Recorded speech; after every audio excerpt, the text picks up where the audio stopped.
coup, je disais, on va. Super. Salut Lionel, Salut, salut.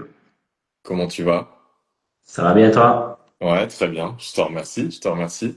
Donc je disais, pour ce live aujourd'hui, c'était de parler du lien entre sport et cancer, parler de l'atout de la micronutrition, parce que toi, c'est clairement ta spécialité, ça va être d'accompagner les personnes qui ont un cancer pour avoir un accompagnement global d'un point de vue de la nutrition, de la micronutrition, et justement parler des côtés protecteurs de l'activité physique que va avoir l'activité physique sur le cancer. Moi, j'ai l'impression que euh, les personnes qui sont actives subissent beaucoup moins les traitements, Ouais, euh, sont beaucoup plus en rémission que des personnes qui vont être sédentaires plus plus.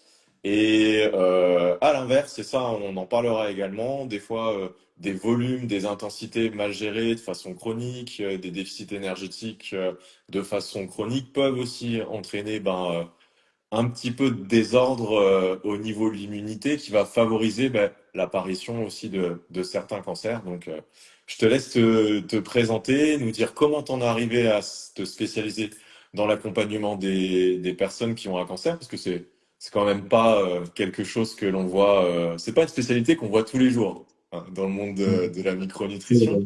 C'est vrai. et c'est tant mieux, je trouve, en tout cas. Ah ben merci. Comment j'en suis arrivé là? Déjà, j'ai fait mon master en sciences biomédicales, donc avec une spécialité en cancérologie et en immunologie. Puis Ouais, ensuite, j'ai eu la chance de faire ma thèse de doctorat. Donc j'ai fait 4 ans de thèse de recherche de doctorat sur le cancer du col. Donc j'ai ok, eu la possibilité de travailler forcément en laboratoire, mais en collaboration avec des cliniciens, des gynécologues du coup. ok. Donc Et pour les puis gens qui savent, je te coupe Lionel, juste pour les gens qui savent pas, col, tu penses col de l'utérus, on est oui, d'accord? pardon, col de Ok. l'utérus. Voilà. Col de l'utérus, moi je Surtout, gynécologue, col de voilà. l'utérus, C'est c'est en col ce de moment, c'est le l'utérus, il n'y Tour a de pas de France, c'est problème. l'épreuve de montagne, tu sais, des fois, faut, voilà. Ok, col de l'utérus, ça marche. Col de l'utérus. Et voilà, on était parti du coup de données cliniques. On a adapté ça plutôt à des modèles in vitro, in vivo. Et puis on est repassé chez la femme du coup. Hein, et donc j'avais vraiment du coup fait une recherche vraiment translationnelle. Et et puis ensuite, voilà, j'ai continué un tout petit peu en postdoc, hein, donc après le doctorat. Ouais. Et ensuite, je suis parti dans le milieu de l'entreprise. Et voilà, je pense comme beaucoup de personnes, des soucis personnels ont amené à aller voir la médecine, je vais dire classique, qui ne m'a pas semblé efficace. Un peu le bouton poussoir, je trouve, un symptôme à médoc. Ok. Et je me suis dit non, là, faut que j'agisse d'une autre manière. Et puis tout doucement, je me suis dit bah tiens, c'est vrai que à cette époque-là, c'est vrai que je parlais avec ma psychologue et on parlait de la synthèse des neurotransmetteurs, je me rappelle encore, et de l'importance des vitamines B6, magnésium, etc. Et et du coup, ça m'a vraiment parlé. Et alors, je me suis intéressé pour essayer de trouver une formation un petit peu dans ce domaine-là. Donc, j'ai fait du coup le CFNA, donc le Centre de formation en nutrithérapie, qui Ouais. est en Belgique. Ouais. Et puis, voilà, j'ai eu la chance aussi d'avoir un entourage, je pense, avec des praticiens en santé fonctionnelle, en médecine fonctionnelle, qui ont pu, je vais dire, m'encadrer, m'aider aussi d'une certaine façon pour me lancer. Il y en a peut-être quelques-uns d'ailleurs qui regardent. Je les salue au passage parce qu'on m'a lancé un petit défi, donc je les salue au passage, Jonathan, Lyon Boulanger, mais je dois corriger en disant Bilger, et qui me surnomme d'ailleurs Tête Ovale. Et Ok. lui, il ne sait pas que je le surnomme Papy, donc voilà. Ok. Ça c'est fait. Et du coup, voilà, je me suis, voilà, ça s'est fait exactement. C'était le petit truc qu'il fallait que je place. Ok. Ok. Donc je le place absolument pas de manière subtile, précis. Ok, Mais ok. Donc voilà, j'espère qu'il y avait une grosse dotation en jeu alors il y avec a tout une ça petite derrière. dotation. Il y a une petite Ok, dotation. ok, ça Et puis marche. du coup, forcément, voilà, le fait d'avoir eu un parcours comme ça, avec vraiment le soutien enfin le travail, je veux dire, au niveau cancérologie, je me suis dit, en fait, il faut que faut que je me spécialise là-dedans dans l'accompagnement micronutritionnel parce que c'est quelque chose, on va sans doute avoir l'occasion d'en reparler pendant le live, mais c'est quelque chose qui n'existe pas, voire très peu malheureusement, euh, qui n'est pas du coup ou peu connu des oncologues, avec parfois des conséquences qui peuvent être désastreuses en effet en termes d'effets secondaires, en termes de qualité de vie aussi, parce que c'est vrai qu'il y a les effets secondaires, mais il y a la qualité de vie aussi. Quand on se retrouve avec des personnes qui ont par exemple un cancer de la sphère oropharyngée, qui vont se retrouver peut-être sans langue, donc à devoir se nourrir par sonde gastrique. On Ouais, peut bien sûr. évidemment ça avoir un impact sur la qualité de vie qui est pas top, ou même parfois sur des cancers qui se guérissent bien, un cancer de la prostate, cancer du sein. Ben voilà, enlever une prostate chez l'homme, ça peut avoir des problématiques au niveau des fonctions Bien érectiles, sûr. etc., ou Bien urinaires. bien sûr. Donc voilà. Bah, souvent, J'en c'est suis vrai également.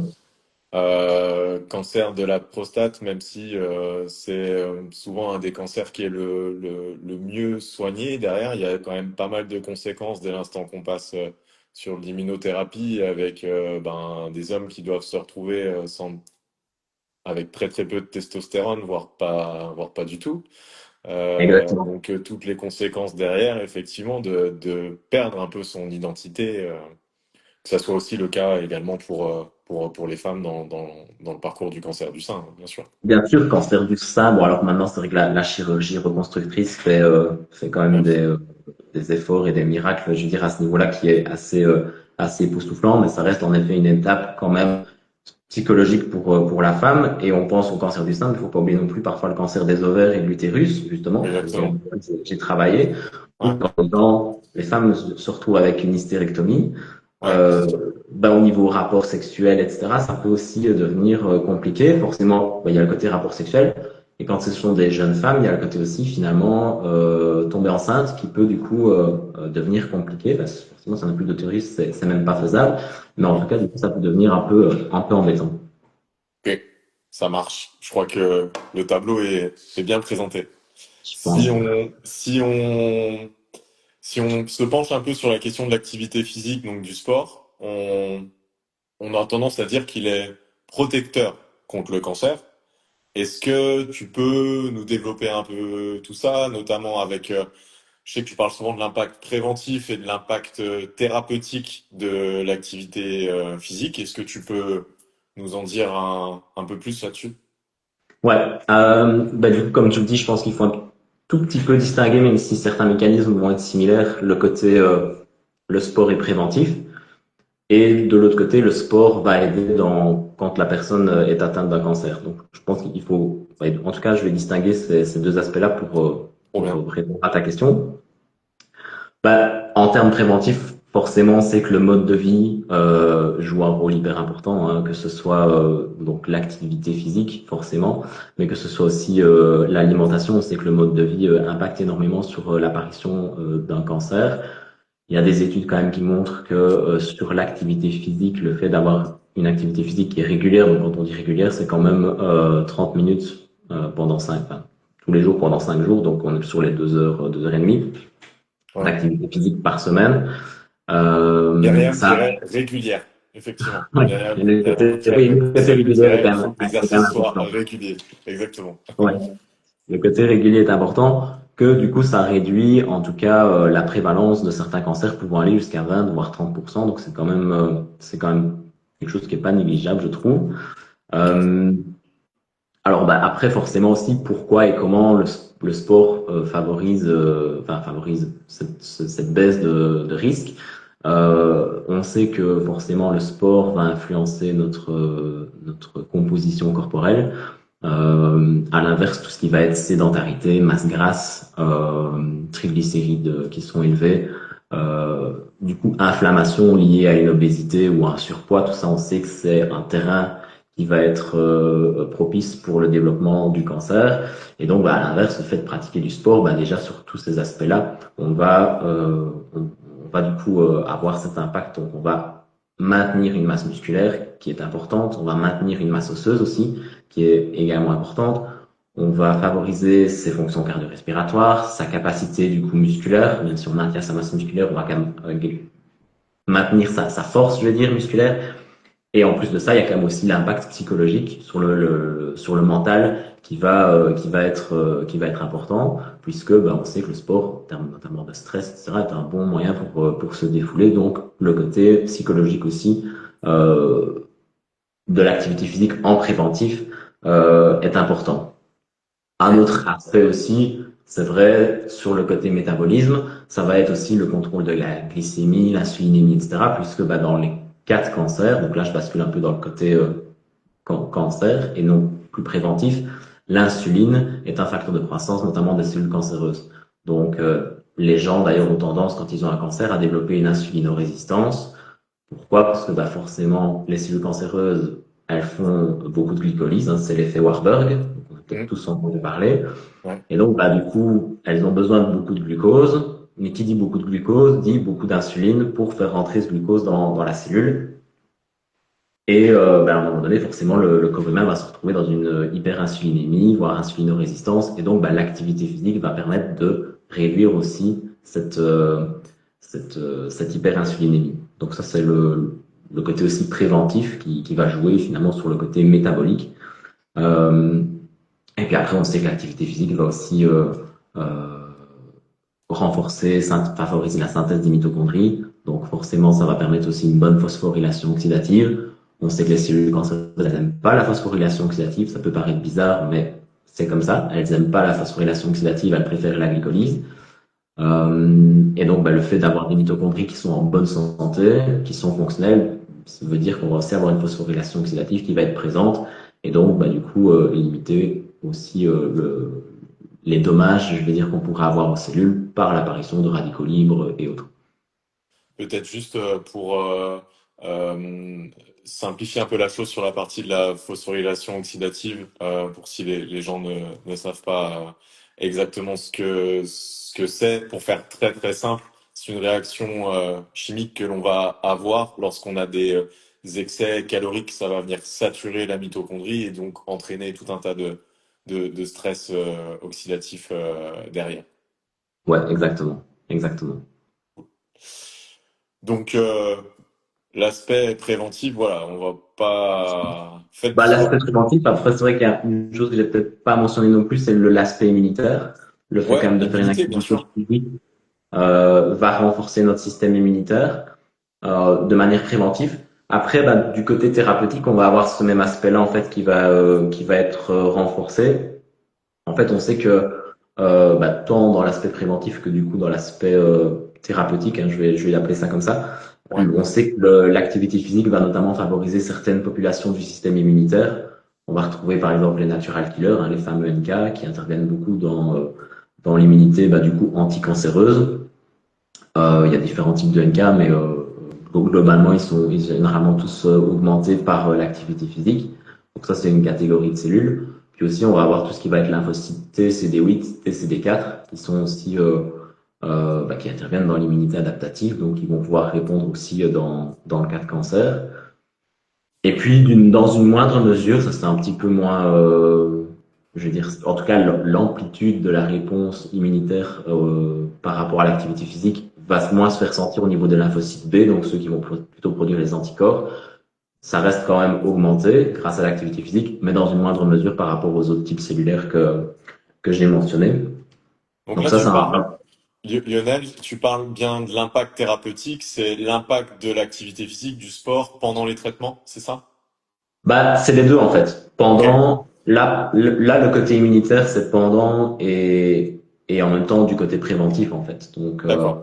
Ok, on est vraiment sur les deux volets puisque là, les mécanismes en jeu sont les mêmes en fait. Donc, ok, puis après, on sait qu'aussi le fait de faire de l'activité physique, ça a tendance à produire des cytokines qui sont plutôt anti-inflammatoires. Donc, on va forcément avoir un bienfait à ce niveau-là aussi. Donc, au niveau de l'immunité, on va favoriser plutôt une immunité, je dirais, anti-inflammatoire, si je peux dire ça comme ça. ouais. Et puis alors, le fait aussi de booster l'immunité, on va favoriser aussi la présentation des antigènes aux cellules immunitaires. Donc on va vraiment avoir en fait finalement une meilleure immunité en pratiquant une activité physique, ce qui va permettre du coup tant d'un point de vue prévention, puisque le côté préventif est important pour le système immunitaire, pour éviter que le système immunitaire laisse passer une cellule qui va devenir cancéreuse. Et à l'inverse, d'un point de vue thérapeutique, bah, ça va être aussi important de rebooster le système immunitaire, puisqu'on sait que le système immunitaire, dans un cancer, ben, il est affaibli ou en tout cas, il ne fonctionne pas correctement, puisque sinon, s'il fonctionnait correctement, ben, le cancer serait pas là en fait. Ouais, Donc, bien sûr. il D'où y a ce côté-là l'immunothérapie. aussi, d'où l'intérêt de l'immunothérapie. Donc, ça, c'est un petit peu l'aspect immunitaire. Si on reste dans le côté thérapeutique aussi, au niveau métabolique, certes, j'ai parlé de l'insuline, etc., mais il y a d'autres mécanismes qui vont être mis en place aussi dans le contrôle, je dirais, du métabolisme de la cellule cancéreuse grâce à l'activité physique. J'ai déjà dit que la cellule cancéreuse, elle faisait beaucoup de glycolyse. On sait que Ouais. la glycolyse, du coup, dans la cellule cancéreuse, hein, je précise bien là, dans la cellule cancéreuse, vu que la quantité de glycolyse est beaucoup plus importante, la quantité de lactate en fait qu'elle va produire va être aussi beaucoup plus importante. Et donc, qui dit lactate dit acidification du milieu tumoral, du milieu intratumoral, donc dans la tumeur même. Ok. Et cette acidification, j'y arriverai, va en fait enclencher la croissance des cellules cancéreuses, croissance et progression. Hein, ça active des voies de signalisation au niveau des cellules cancéreuses qui vont favoriser leur croissance, d'une part. Ça va favoriser l'inflammation, donc le terrain inflammatoire qui lui-même, à ce moment-là, on sait que le terrain inflammatoire va aussi influencer la croissance et la progression des cellules cancéreuses. Le terrain inflammatoire induit par cette production de lactate qui induit donc une acidité, donc une réduction du pH intratumoral, va aussi Avec le favoriser du lien coup, lactate et les ions hydrogènes qui sont produits. Ok. voilà exactement, Ok. va du coup induire donc l'inflammation va du coup induire aussi ce qu'on appelle l'angiogénèse et la lymphangiogenèse, donc c'est la capacité en fait à former des vaisseaux sanguins pour l'angiogénèse et lymphangiogénèse, la capacité à former des vaisseaux lymphatiques qui sont deux voies de dissémination, je dirais, les plus connues dans les voies de dissémination des cellules cancéreuses. C'est pour ça qu'on va Ouais. avoir parfois des métastases ganglionnaires parce que ça s'échappe par le système lymphatique, ou Ok. alors qu'on va avoir des métastases euh, dans d'autres organes qui sont hypervascularisés, comme un poumon, un foie par exemple, parce que du coup, il y a il y a des vaisseaux sanguins qui se sont créés, et puis forcément, les vaisseaux sanguins aussi permettent d'apporter nutriments et autres au cancer. Donc Je reviens du coup l'activité sur... physique, Lionel, juste pour préciser, donc l'activité physique va limiter cette prolifération des cellules cancéreuses. Ouais, exactement en fait. Comment... Bah forcément déjà, j'ai déjà dit hein, avec l'effet anti-inflammatoire de l'activité physique, hein, Ouais. on va limiter l'inflammation, ça c'est une chose, mais en fait l'activité physique est capable de venir bloquer cette lactate déshydrogénase. Je précise bien Ok. dans les cellules cancéreuses, hein, on sait qu'on produit Ouais. du lactate quand on fait du sport de manière classique, mais bon, les quantités sont faibles et puis Ouais. ça s'efface, enfin, ça diminue juste Hmm. après, dans les minutes, voire les heures qui suivent. Là, dans le cas du cancer, c'est Ok. produit constamment en des quantités qui sont beaucoup plus importantes Ok. qu'une activité physique classique. Donc, Intéressant. l'activité physique va venir inhiber, en fait, cette lactate déshydrogénase. Donc, bah, forcément, on va venir bloquer, en fait, toutes les conséquences qui s'en suivent. Donc, on va venir bloquer cette acidification, donc cette inflammation, donc cette angiogénèse, donc cette progression tumorale et cette croissance tumorale qui se fait, en fait. Donc, Ok. Trop bien. c'est aussi enfin, des mécanismes métaboliques de l'activité physique, il y en a plein. Je vais dire un autre aussi qui me vient en tête, c'est que l'activité physique va stimuler l'AMPK, Hmm. donc l'activité protéine kinase, qui, voilà, on sait, joue un rôle au niveau de la digestion, notamment l'expression de digestion des lipides et donc d'expression de certaines hormones comme l'adiponectine, dont on Ouais. sait que les faibles niveaux peuvent être favorisés en cas de, enfin, peuvent favoriser plutôt l'obésité et l'inflammation. Donc, on sait que ça peut jouer du coup via cette voie métabolique-là.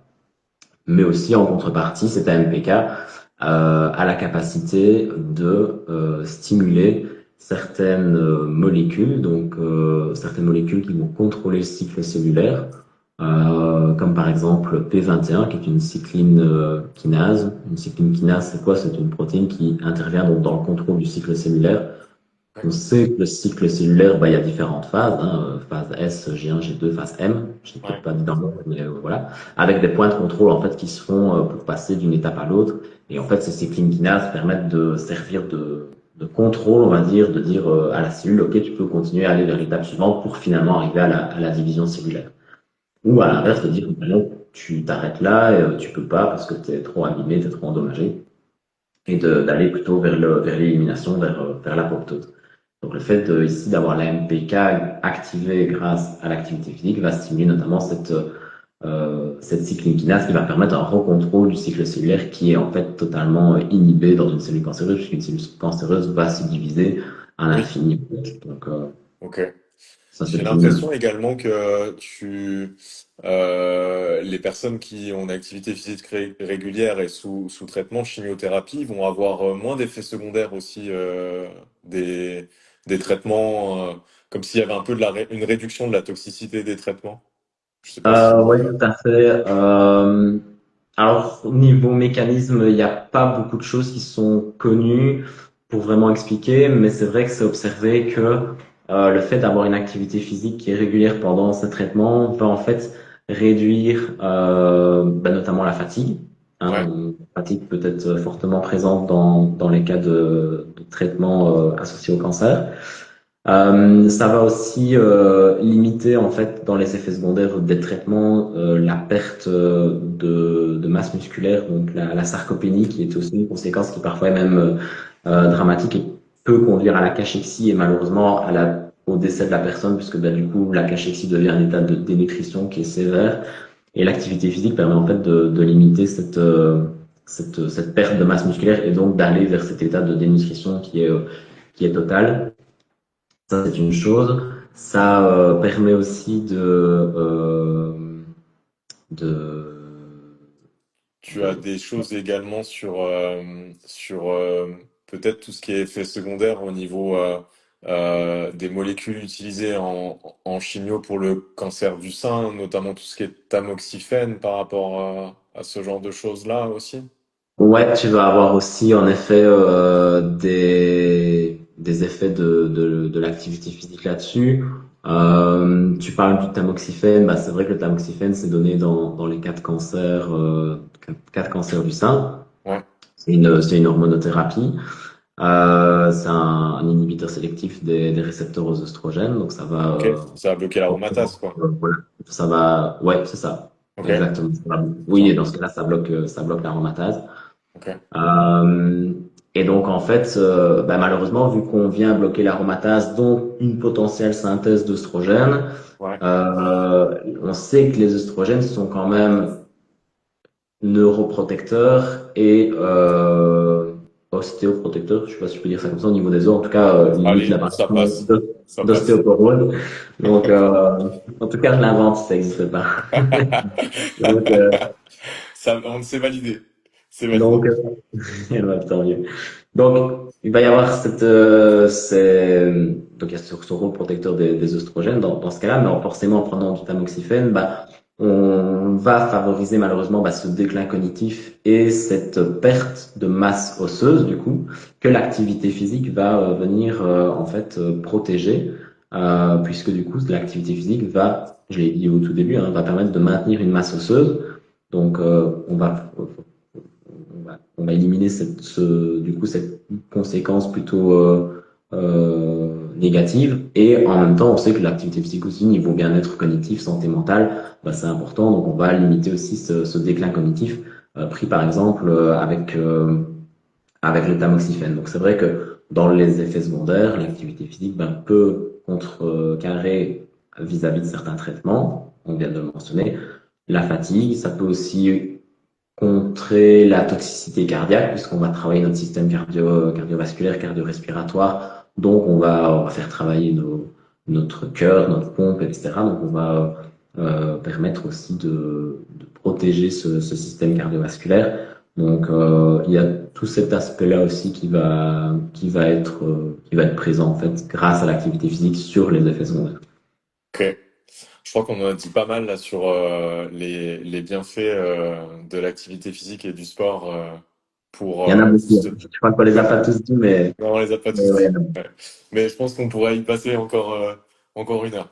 Alors moi, beaucoup. j'avais envie de parler aussi de l'effet inverse. Alors j'ai sans doute aussi un biais un peu parce que je suis plutôt entouré et dans mes suivis, j'ai quand même des personnes qui s'entraînent beaucoup et qui ne compensent pas toujours comme il faut d'un point de vue énergétique pendant leurs entraînements, leurs apports et en tout cas peuvent avoir des déficits un peu chroniques sur du moyen long terme. J'ai l'impression qu'à l'inverse, trop de volume mal géré, trop de haute intensité. Et il y a quelques papiers là-dessus, notamment sur des équipes. Alors, je sais plus si c'était des sports d'endurance, mais c'était sur des sportifs de haut niveau norvégiens qui avaient une augmentation du risque de cancer de la thyroïde, Ok. notamment.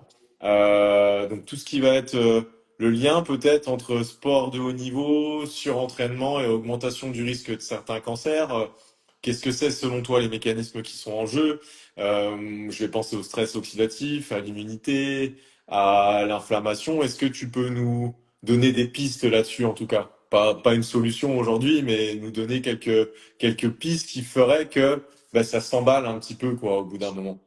Ouais, bah t'en as déjà cité quelques-unes, hein, en fait. T'as cité l'immunité. C'est vrai je viens de parler que l'immunité pouvait être protectrice. Mais là, on sait aussi que les sportifs qui vont, notamment du coup les sportifs de haut niveau, hein, qui vont tout le temps s'entraîner et parfois peut-être un peu trop, voire peut-être mal aussi, vont avoir une baisse d'immunité qui peut s'observer donc dans des efforts physiques qui sont assez intenses et qui sont, euh, je vais dire, répétés dans la manière où on s'entraîne trop. Ouais, On sait qu'on va avoir une baisse de l'immunité donc à ce niveau-là. Donc déjà ça va forcément en réduisant notre système immunitaire, bah forcément on va déjà favoriser une voie en tout cas d'apparition du cancer. Alors il suffit pas d'avoir que un système immunitaire qui est affaibli pour avoir un cancer, mais disons que c'est déjà un mécanisme qui peut déjà être cité. c'est une porte d'entrée. Euh, Pardon? C'est une porte d'entrée en tout cas. C'est une porte d'entrée. Du coup, bah, c'est vrai qu'on en vient à parler de mauvais entraînement, de surentraînement, etc. Et c'est vrai que bah, du coup, on va aussi penser à pas assez de repos, mauvaise récupération. Euh, Parfois, on entend dire que le repos et la récupération, c'est une sorte d'entraînement. Et c'est vrai, en fait, puisque Bien sûr. ça permet de mettre un peu notre corps en, en pause pour qu'il récupère afin de finalement arriver à mieux performer la fois suivante, que ce soit à l'entraînement ou en compétition. Donc, on sait que cet aspect-là est aussi important. Tu parlais d'inflammation. Ben, on sait aussi que les sportifs, en tout cas, on sait que quand on fait du sport, on peut avoir une inflammation qui est tout à fait, notamment physiologique, et qui va disparaître. Si on fait une séance de muscu, on va forcément avoir une inflammation au niveau musculaire, parce que le muscle va se déchirer, etc., de manière légère, et il va devoir se reconstruire. Donc, il y a une inflammation qui est nécessaire pour dans ce cas-là, la reconstruction musculaire. Mais c'est vrai qu'un sportif, il va peut-être s'entraîner trop mal et mal récupérer, mal se reposer, va du coup risquer en tout cas d'avoir une inflammation de bas grade. Déjà, en plus, on peut le voir, hein, des sportifs qui vont se blesser de manière récurrente. Euh, c'est Trouble qui digestif aussi récurrent, qui est une grosse porte d'entrée. Ça aussi, troubles digestifs, parce que là, on intervient plutôt dans les carences à ce moment-là micronutritionnelles, puisque Ouais, bah, trouble digestif veut dire du coup intestin pas en bonne santé, donc qui n'absorbe probablement pas correctement les nutriments. Ça veut peut-être dire aussi perméabilité intestinale, donc sujet peut-être aussi à des infections de nouveau de manière chronique, à une inflammation de nouveau chronique. Donc c'est vrai que là, l'intestin finalement pourrait englober un peu tout ce qu'on vient de dire. ouais. Euh, donc, Souvent, on va retrouver aussi entre un peu ce lien intestin, trouble digestif, une immunité basse chez les sportifs. En tout cas, moi, ce que je peux voir sur les prises de sang, c'est un zinc qui est très bas, ouais. sans forcément de cohérence avec les apports. Mhm. Ouais, Est-ce que c'est ça, parce qu'il y a une surconsommation de zinc pour justement tenir cette immunité? Je suis pas assez spécialiste pour le dire, mais c'est peut-être une piste aussi, des fois. c'est peut-être une piste. On sait que tu dis le zinc pour l'immunité, mais le zinc aussi pour la synthèse d'hormones qui interviennent dans l'activité physique, testostérone, ce Sûr. genre de choses. Pour Ouais. la synthèse protéique, le zinc aussi. Donc, ça reste un minéral clé dans, dans nos besoins, en fait, dans nos besoins physiologiques. Donc, le zinc euh, peut être important. Et le zinc aussi sera un des micronutriments qu'on checkera en cas de cancer pour avoir un bon taux de zinc pour, d'une part, soutenir l'immunité, mais aussi soutenir vraiment au niveau cellulaire les mécanismes de réparation de la cellule, tout ce qui va être réplication de l'ADN, etc., qui vont se faire en fait sous dépendance d'enzymes, mais qui sont zinc dépendantes en fait. Donc, Ok, donc c'est quelque chose que c'est un complément safe que tu vas pouvoir donner, bien entendu, à partir du moment où il y a une biologie où on a mis en voilà, à partir du évidence. moment quand même qu'il y a une biologie avec potentiellement une carence qui s'observe, on va Ok, pas aller non plus surdoser en zinc. Euh, mais en effet, oui, on pourra ok. on se contrôler ça par là, comme tu dis, par la biologie et on adapte le temps que ça remonte dans la bio, quoi. Et puis aussi, un des mécanismes, c'est tout ce qui va être des fluctuations hormonales, alors qui sont logiques, ces fluctuations en fonction de l'entraînement. On sait que on va avoir une augmentation de la testo, enfin en tout cas chez les hommes, une augmentation de la testo, une baisse parfois en cas de surentraînement, mais ça doit remonter. Mais parfois on va se retrouver avec des baisses un peu chroniques, Ouais, qui sont des facteurs favorables aussi d'apparition de risques cardiovasculaires, mais aussi de cancer également. exactement. Donc en fait, c'est vrai que les hormones à ce titre-là peuvent parfois être un peu mal vues en fait. Oui, Mais faut je savoir que sais les que hormones, ouais, les hormones sont plutôt généralement, en tout cas en prévention, sont plutôt protectrices. Tu parlais de la testo, c'est vrai que la testostérone, par exemple, dans les cancers de la prostate, donc le cancer de la prostate apparaît généralement chez la personne plus âgée, mais pourquoi? En fait, ça a été montré que ça apparaît plutôt chez la personne âgée parce que la testostérone chute naturellement avec l'âge. Et en fait, en parallèle, augmente le risque d'hypertrophie bénigne de la prostate. Donc, l'hypertrophie bénigne de la prostate, c'est une multiplication des cellules de la prostate, mais elles ne sont pas encore considérées comme cancéreuses. On est plutôt dans une lésion, je dirais, précancéreuse, un peu comme un polype qu'on pourrait avoir au niveau de l'intestin. ouais. Et en fait, plus cette hypertrophie bénigne de la prostate augmente, plus cette testostérone en fait diminue. Et là, on sait que l'équilibre œstrotestostéronique est important parce que la testostérone du coup agit en prévention. Maintenant, quand on a un cancer, on ne va pas lui donner de la testostérone parce que ça va faire flamber le cancer. Mais en prévention, la testostérone va permettre de maintenir cette balance œstrogène, testostérone en faveur du coup enfin, en faveur non, une balance, donc vraiment un 50-50, que si la testostérone chute, en fait les œstrogènes vont, en tout cas le rapport va augmenter en faveur des œstrogènes qui va favoriser en fait la prolifération des cellules de la prostate. Donc c'est vrai que les taux de testostérone et d'hormones sont vraiment importants et et finalement, on revient aussi à la détoxification en fait des hormones et notamment des œstrogènes, où un bon équilibre œstro-progestatif du coup chez la femme est également important et protecteur du cancer du sein. La progestérone chez la femme est protectrice en fait. Donc Ouais. c'est vrai que du coup, au niveau de l'entraînement, l'activité physique, avoir des fluctuations hormonales de manière intensive avec des hausses, des baisses d'hormones, etc., voire parfois, d'ailleurs, ça s'observe chez des femmes qui ne peuvent peut-être ne pas avoir de cycle ovulatoire, l'absence de règles, parce qu'elles sont dans un entraînement qui est constant. Après, il y a aussi le côté apport énergétique, hein, Bien sûr, mais bien sûr. euh, Tu parles d'aménorrhée centrale. voilà, exactement. Il y a le côté apport énergétique et puis forcément il y a le côté aussi ou chute hormonale qui va du coup être moins protecteur dans ce cas-là. Donc Mm. c'est en fait aussi un, un mécanisme important. D'ailleurs, on parle d'aménorrhée centrale pour les femmes. Ça se voit. Enfin, en tout cas, il y a un signe plus marqué qui est l'absence de règles. Vous avez la même chose pour les garçons, qui est l'hypogonadisme central.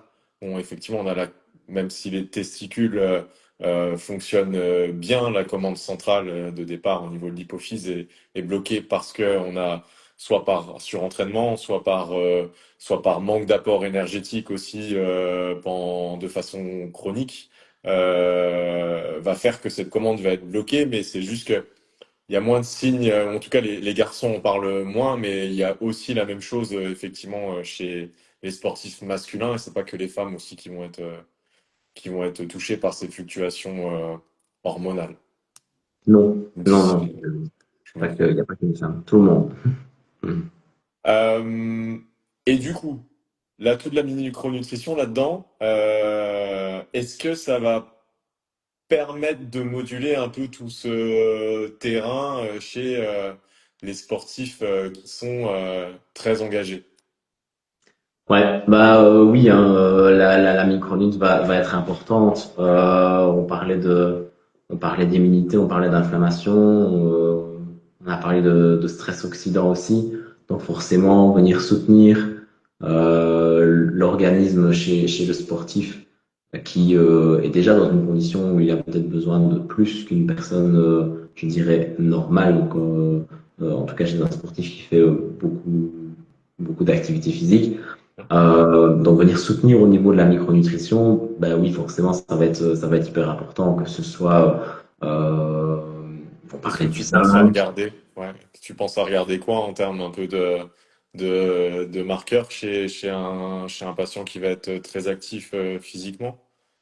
Donc on parlait du zinc, on a parlé des hormones, donc quand même faire un bilan hormonal quand même pour voir un petit peu où il se situe au niveau hormonal, voir si aussi il détoxifie bien, parce qu'on sait que la détoxification notamment des œstrogènes peut être un mécanisme d'ailleurs d'apparition du cancer quand les œstrogènes sont mal détoxifiés, qu'on favorise du coup la voie des 16-hydroxyœstrones. Donc ça c'est aussi, je trouve important d'aller contrôler ça. Et en fait, autant chez la femme que chez l'homme, en fait, puisque je parlais des œstrogènes dans le cancer de la prostate, donc c'est aussi important d'aller le voir chez l'homme. Il ne faut pas juste dire les œstrogènes, c'est que la femme. Non, pas du tout. C'est également valable chez l'homme. Donc un bilan, je dirais hormonal, vitamine D aussi Ouais. hyper importante. Vitamine D parce que bon, on connaît tous vitamine D, pro-hormones. Euh, Ça peut jouer un rôle sur le système immunitaire, enfin ça joue un rôle sur le système immunitaire. Au niveau du cancer, ça va venir en fait inhiber l'expression de gènes qui sont impliqués dans la progression et la croissance tumorale. Donc directement sur la cellule cancéreuse, ça va avoir cet effet-là, en plus d'avoir un effet immunitaire. Donc ça c'est important. Et puis vitamine D parce qu'il y a aussi certaines chimiothérapies qui peuvent en fait induire une, euh, une dégradation en fait du calcidiol, donc l'étape avant le calcitriol, donc avant l'activation de la vitamine D finale. Ok. Tu as certaines chimiothérapies comme par exemple les cyclophosphamide qui vont avoir cet effet de dégradation de la vitamine D. Donc c'est encore plus important, je trouve déjà de la surveiller parce que forcément déjà tout le monde est carencé de manière générale. D'autant plus de la surveiller chez une personne sportivement active et qui a un cancer parce que vitamine D est importante dans la protection cancéreuse et notamment quand il y a des chimiothérapies qui sont comme là je disais cyclophosphamide ou encore paclitaxel qui sont des chimiothérapies qui vont faire chuter en fait le taux de vitamine D. Donc ça risque d'être un peu Ok. problématique. Donc ça c'est un marqueur. C'est dans quel type de cancer que tu vas retrouver ces traitements, juste pour qu'on se représente un peu? Euh, Ça reste honnêtement des chimiothérapies que tu vas un peu retrouver un peu partout. Ok, d'accord. Je dirais paclitaxel, tu peux le retrouver dans des chimiothérapies comme le cancer du sein. Ok. Euh, mais voilà, ça reste des molécules chimiothérapeutiques que tu peux retrouver un peu partout, quoi. Donc, il n'y a pas Ok. vraiment de choses plus ciblées. Autre marqueur, donc je disais vitamine D, mais pour moi, on a parlé du zinc, mais aussi le cuivre, le rapport zinc-cuivre. Avoir un bon rapport zinc-cuivre parce que le cuivre a tendance à être pro-angiogène. Donc, après, il faut du cuivre. On sait que le cuivre peut intervenir dans les systèmes de défense antioxydante, mais il faut pas l'avoir en excès. Donc, il faut avoir Ok. un bon taux de cuivre, en fait, tout simplement. Ratio de 1 pour 1 Bon. ou même un peu plus de zinc que de cuivre selon toi? Non, enfin, je dis normal, quoi. Donc, Ouais. pas spécialement plus en faveur du zinc, mais Ok, euh, pas du coup plutôt un pour un, pas ok, plus. ça Plutôt marche, dans le cas. ça marche. Parler de d'insuline, etc. Donc forcément aller checker aussi le côté insulinémie, glycémie, même aussi chez un sportif, donc le HOMA, l'index Quickie. Les défenses antioxydantes, que ce soit des LDL oxydés ou des Ouais. antioxydants qui peuvent être pris séparément ou ensemble, coenzyme Q10, sélénium, glutathion, euh, tout cela, Tu vas, tout ce qui est glutation totale, glutation réduite, c'est des choses que tu penses un petit peu enfin, c'est déjà, on est même plus déjà sur, nous, ce qu'on parle, c'est même pas des bilans de première intention, mais c'est quelque chose que tu penses qui est un peu indispensable. Tu veux faire regarder un peu les cofacteurs, de, justement, de la SOD ou de la GPX. ouais. Honnêtement, je ne regarderai pas dans un premier temps. S'il y a des défenses antioxydantes qui sont bien, donc par exemple des LDL oxydés qui seraient top Ok. voilà, qui sont dans les normes, je vais dire, santé comme on les connaît.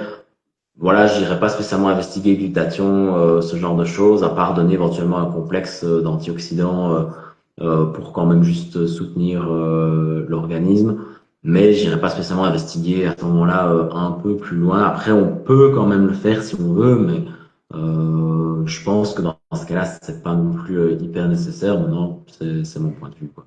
Donc, Ok, alors les antioxydants, on entend un peu tout et son contraire, notamment tout ce qui va être vitamine C pendant le cancer, etc. Est-ce que tu peux Alors, on sait déjà que trop d'antioxydants à des doses hors alimentaires et à des doses pharmacologiques, si je puis dire, vont pas favoriser les adaptations à l'entraînement ouais, sans parler de cancer. Mais par contre, c'est vrai que c'est un peu touchy aussi les antioxydants quand tu es sous traitement. Est-ce que tu peux ouais. nous éclairer un peu plus là-dessus? Ouais, alors tu l'as dit, c'est un peu touchy et on entend un peu tout et n'importe quoi. Je pense qu'il faut distinguer. Donc là, on parle vraiment cancer, hein, on va dire. Ouais, Oublions peut-être un peu le côté sport et pratique physique ça me pour va. ça. Euh, je pense qu'il faut se placer du côté de qu'est-ce qu'on veut faire exactement quand on donne des antioxydants. Pour moi, il y a deux choses. Soit on veut protéger les cellules saines et le corps des effets néfastes des traitements chimio-radiothérapie. Donc là, on donne pour moi des antioxydants à faible dose, donc pas spécialement des doses hyper importantes. On n'est pas sur des doses pharmacologiques, etc., mais simplement un complexe d'antioxydants qui contient un peu tout, hein, vitamine C, vitamine E, acide alpha-lipoïque, Tu dis, voilà, CoQ10, des cofacteurs GPX et SOD, donc un peu de zinc, peut-être de la NAC, précurseur du glutathion, ce genre de molécules, mais dans des dosages, je dirais, tout à fait classiques qu'on pourrait donner, je vais dire, un peu à monsieur et madame tout le monde. Ça, on est plutôt dans un cas où on va protéger des effets secondaires des traitements, donc plutôt protéger contre la neuroinflammation ou l'inflammation de manière générale, protéger, réduire les effets comme la fatigue, ça c'est des choses que du coup on va avoir grâce aux antioxydants. Et puis après, bah, tu disais des doses pharmacologiques, ben oui, ça existe. Enfin, en tout cas, il y a des études qui montrent que des injections, par exemple, là, je vais prendre l'exemple de la vitamine C en ouais. intraveineuse, donc on est sur des doses beaucoup plus importantes que ce qu'on va prendre par voie orale. Et ben, en fait, ils ont montré que c'était dans les cancers du pancréas, si je dis pas de bêtises, en fait, que la vitamine C en intraveineuse avait un effet aussi important qu'une chimiothérapie. Je crois que c'était la gemcitabine, l'agent chimiothérapeutique qu'ils avaient utilisé. Parce que du coup, là, en fait, le fait d'apporter des antioxydants, enfin, la vitamine C notamment en grande quantité, va avoir un effet pro-oxydant, mais sur la cellule tumorale. Donc, Ok, il faut vraiment distinguer le je veux protéger le corps des effets secondaires, et donc je peux éventuellement donner des petites quantités d'antioxydants, mais toujours garder un complexe euh, qui contient plusieurs antioxydants et pas un seul. pour qu'ils puissent quand même avoir cette régénération l'un l'autre, d'une part, des antioxydants. Et puis aussi avoir, si on veut, bon, après, il faut encore trouver aussi ce genre de thérapie où on peut injecter de la vitamine C en intraveineuse. Mais là, alors, on fait plutôt un effet, j'attaque le cancer, en fait, en faisant ce genre de thérapie, mais je cible les cellules cancéreuses et je ne suis plus dans la notion de je protège le corps. Donc, c'est vraiment deux choses Ok, qui sont totalement différentes, en fait. ok, Donc, c'est pour ça que je pense qu'il y a un peu un débat, mais c'est parce que généralement, c'est pas trop recentré sur cette différenciation dont je veux attaquer le cancer versus je veux protéger le corps. Il faut savoir que les antioxydants, de manière générale, donnés à dose classique, il n'y a jamais une étude qui a montré que donner des antioxydants réduisait l'efficacité des chimios. C'est même l'inverse d'ailleurs. ok, Les études montrent qu'une association avec des antioxydants euh, favorise la réponse à la chimiothérapie et du coup aussi réduit les effets secondaires, donc favorise la progression de la personne, enfin la progression, la survie de la personne. Donc il y a quand même du coup pas mal d'études avec des méta-analyses, ce genre de choses qui recomparent les études entre elles, qui montrent que les antioxydants à dose, je veux dire physiologique, sont plutôt protecteurs à ce moment-là. ok. Euh, c'est passionnant. On est déjà à trois quarts d'heure de live et je pense que Ah je ouais. vais te réinviter, Lionel, parce qu'il y aura encore plein de questions. Je J'en ai peux pas une dire. qui me vient et que je pense que aussi beaucoup de personnes se posent. C'est tout ce qui va être soja. Ouais. J'ai un cancer hormonodépendant. Est-ce que je peux consommer du soja? C'est quoi ta position là-dessus? Et oui, c'est quelque chose qui Que a tu dois tendance à être pas mal. confronté. Je pense que c'est la question qui doit te revenir tout le temps en Exactement, ouais, consultation, quoi. ça m'agace un petit peu. Euh, donc replaçons le soja. Hein. Donc le soja contient des phytoestrogènes que sont notamment la génistine et la daïséine. Les phytoestrogènes, ce sont des molécules qui vont, d'un point de vue structure, ressembler fortement du coup aux oestrogènes et qui ont la capacité de se fixer sur les récepteurs aux oestrogènes. De manière très simple, il y a deux types de récepteurs aux oestrogènes. Il y a les alpha, il y a les bêta. Et ces phytoestrogènes de soja ont tendance plutôt à se fixer sur les récepteurs bêta, qui eux sont plutôt anti-prolifératifs et pro-apoptotiques. Donc Ok, ça va favoriser la mort de la cellule et empêcher sa division. À ok, l'inverse, ils peuvent se fixer sur les récepteurs alpha, mais avec une affinité qui est beaucoup plus faible, 1000, voire même 10 000 fois moins que les œstrogènes, l'hormone classique. Et du coup, il est considéré comme un antagoniste en fait de ces récepteurs alpha. Donc antagoniste, ça veut dire qu'il va induire une réponse qui est très très très très très très minime par rapport aux œstrogènes normaux. Et à la donc différence du houblon, par exemple.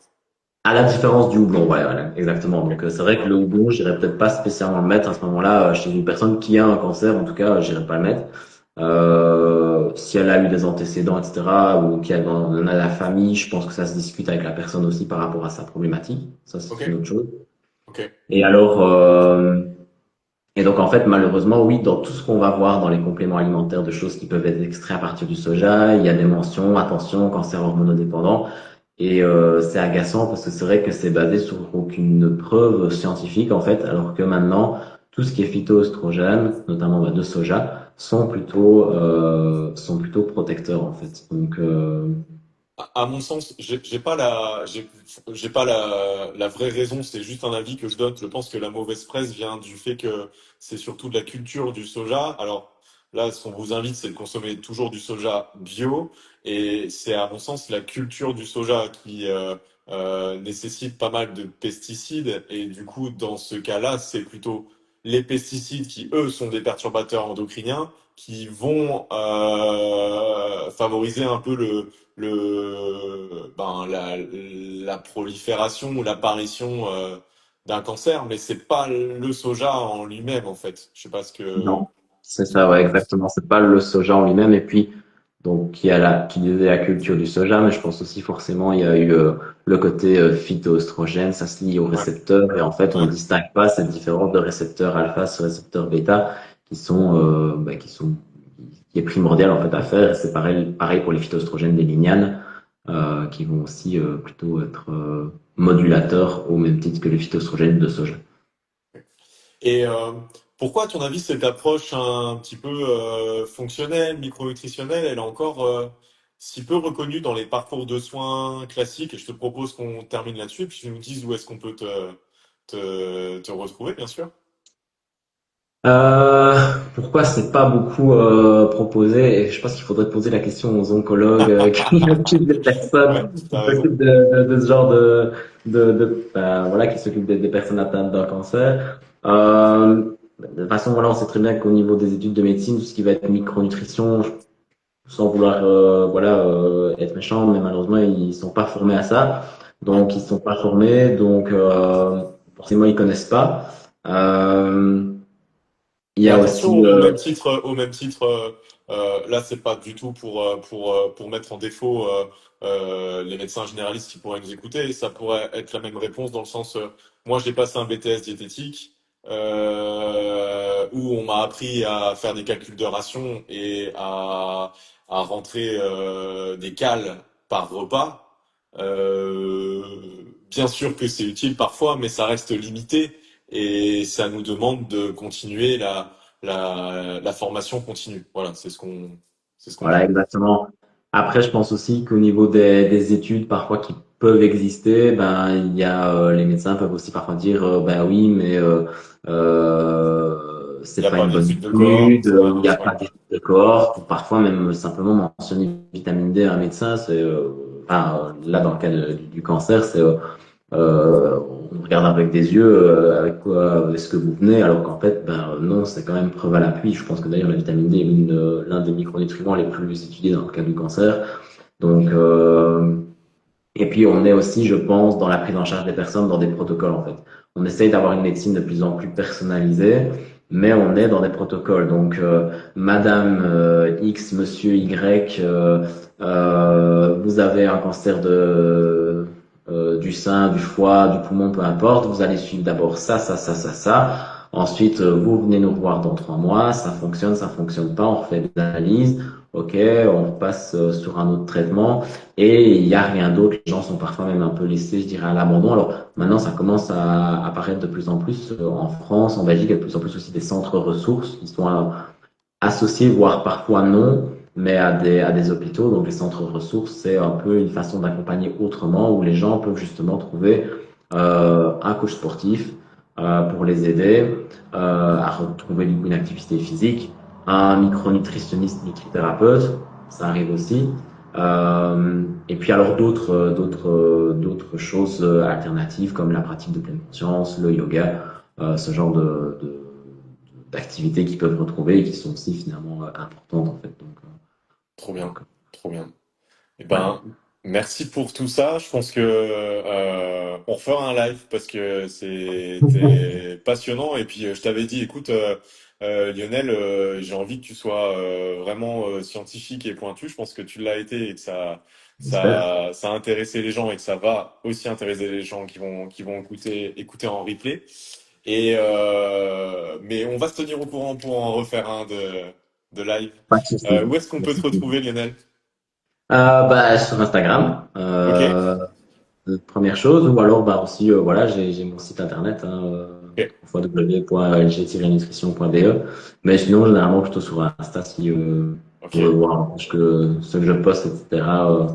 Ou être dans Et tu, l'échange pour les pros. et du coup, tu fais consultation en visio dans tous les pays francophones, c'est ça? Consultation en visio, présentiel aussi chez moi Ok. pour du coup, ma région, et mais sinon oui, je fais de la visio également. Ok. Trop bien. Je sais pas si tu l'as précisé en début de live, mais je pense que les gens se douteront, vu ton accent, que c'est en Belgique qu'on pourra te voir en présentiel. C'est marrant, il y en a qui disent que j'ai un accent, il y en a qui disent que je l'ai pas, donc voilà. C'est des Belges qui te disent que t'as pas d'accent. Ouais, pas que, enfin oui, pas que, quoique c'est vrai qu'il y en a qui se moquent de temps en temps de mon accent quand je parle à des personnes qui sont du sud de la France. J'en ai un en tête qui se moque bien de moi. Mais, mais voilà, enfin, moi je me rends pas compte que j'ai un accent. Donc, et pour moi, vous avez un accent aussi. Donc, Trop bien. Mais oui, je Trop suis bien. situé en Belgique du coup. Voilà. Faut bien Lionel, avoir un avantage par rapport à la France, hein. Faut bien être belge. c'est clair. C'est clair. Clairement, t'as bien raison de le dire. Eh ben écoute, je te remercie beaucoup. Bah, merci aussi. C'était un plaisir. Ouais, c'était cool, c'est passé hyper vite et puis je te Très dis, vite on a en fait. encore pas mal de Super. choses à dire. On retient que hormones, ça veut pas dire cancer et danger. Et puis que bah, Exactement. tout est une question d'équilibre et que si aussi s'il y a des personnes voilà qui voient ce live, qui sont en train de suivre une thérapie, ben pas hésiter à peut-être ouvrir un peu le champ d'autres perspectives sans se couper, bien entendu, hein, de leur protocole, on est bien d'accord, mais peut-être justement d'avoir un accompagnement un peu à 360 et de profiter un peu de tout ton savoir là-dessus à ce sujet. C'est ça exactement. Exactement. Je pense qu'il faut garder l'esprit ouvert, même si on n'est pas sur des choses qui ne sont pas Ça bouge prouvées vite ou quoi que ce aujourd'hui. soit. Clairement, ça Donc, bouge vite. La nutrition, la micronutrition, ça exactement. bouge très vite, hein. Cool. Ouais, faut pas hésiter. Faut pas hésiter. Ça marche. Eh ben, merci beaucoup, Lionel. Et puis, je te Merci dis à plus aussi. tard. À Salut. bientôt. À Ciao, plus. ciao. Salut tout le monde dans le live. Ciao. Salut, salut. Salut.